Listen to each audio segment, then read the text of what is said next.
Bar 225 Q&A practice test. Ready? Here we go.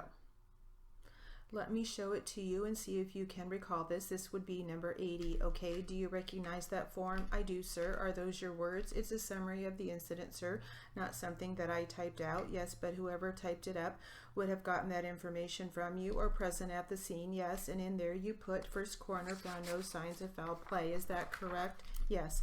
The first investigation in the chicken coop was conducted on the 9th, as you have said, right? Yes, sir. Then it was completed on the 13th. Do you know what the reason was that they waited 4 days to finish that investigation? With regards to review of the scene, sir? Yes, sir. There were 2 separate incidents of the searching of the property. Correct. I guess my question is, why didn't they complete the search on the 9th instead of waiting till the 13th? There was more information that came out of the autopsy that led us back to the chicken coop. Do you recall what that information was? I do. What was it? According to the pathologist, when Ms. Lee was shot, the injuries that she sustained would have paralyzed her, causing her to fall to the ground, and that is where she would have been. When you saw the scene on the 9th, you did not see drag marks? No, we did not. Was there anything you saw that showed she may have been killed elsewhere than brought to the chicken coop? No, but for some reason you completed the investigation of the chicken coop on the 13th. Yes, sir. You showed us on the photo that if you were standing and looking into the chicken coop from the outside, the body was in the back, right? Yes, sir. And as you would be looking into the chicken coop, the fired cartridge case was towards the back, but on the left. Yes, sir. Now you're familiar with firearms, right? Somewhat, yes, sir. All right, I bet somewhat is an understatement. Not really. Okay, are you familiar with how a fired cartridge case leaves that particular weapon? It depends. Do you remember looking at the weapon today? Yes. Okay, if someone were to fire that weapon, how does the shell become ejected? Gas from the round being expelled forces the slide to go back, ejecting the fired cartridge casing either from the left or the right. Did you check on that, whether it was left or right? I looked at it today. I'd have to look at it again. And just in general, you call this an automatic weapon, a semi-automatic. Thank you. So a semi-automatic weapon ejects the cartridge case. Yes, sir. Okay, and the cartridge case gets ejected, and various models will eject from the right, the left, or the top, correct? Yes. Can you look at that one and determine which side it ejects on? Yes, sir. What is that? It would have been the right side. On the right side, yes, sir.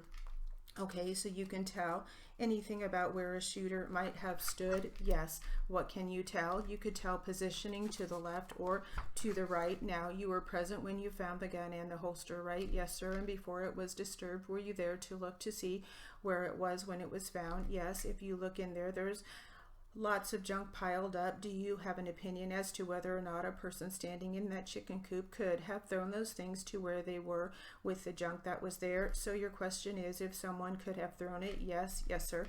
In other words, there was an opening that it could have been thrown back there? Yes.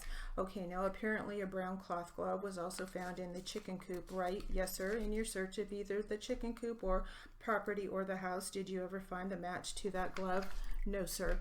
When you went inside the house, there was a desk with computer equipment on it. Is that right? Correct. And that desk had been pushed away from the wall when you got there. Is that right? Yes, sir. Had drawers in that desk been opened? I believe so. And there was one drawer that had an envelope with some cash in it. Is that right? Yes. Could you see that cash from the open drawer, or did you have to remove an envelope and open it to find the cash? You'd have to open the envelope. Okay, so if someone just looked in that drawer, they would not have seen that cash? No. And you were unable to find the expired round? We never found it. No, sir. Your initial belief or impression from the scene was that it was a burglary, that the victim had perhaps surprised the burglar, right? Yes. As you learned more information as the investigation went on, did you still believe it was a burglar who was surprised by the victim? No. Okay, during the autopsy, was an actual bullet or any fragment of a bullet found in the victim's body? I'd have to review my report. I don't recall. Would it refresh your memory? It would, sir. No fragment was found. A small fragment was found? No fragment. No fragment. Right. Okay, I want to go back to when you found the 9mm pistol in the chicken coop. Did someone check it to see whether it had any bullets or cartridges in it? It was made safe at the scene once. It was photographed and documented. Okay, and did you do that? I believe I did do it. Were there any other bullets in it? I don't believe there were. No. Okay, all right. Now, you are somewhat familiar with that weapon now. Is that true? Yes, sir. You looked at it today. Yes, sir. Again, with your general knowledge of weapons, could a person that picked that weapon up check to see if it is loaded? Yes.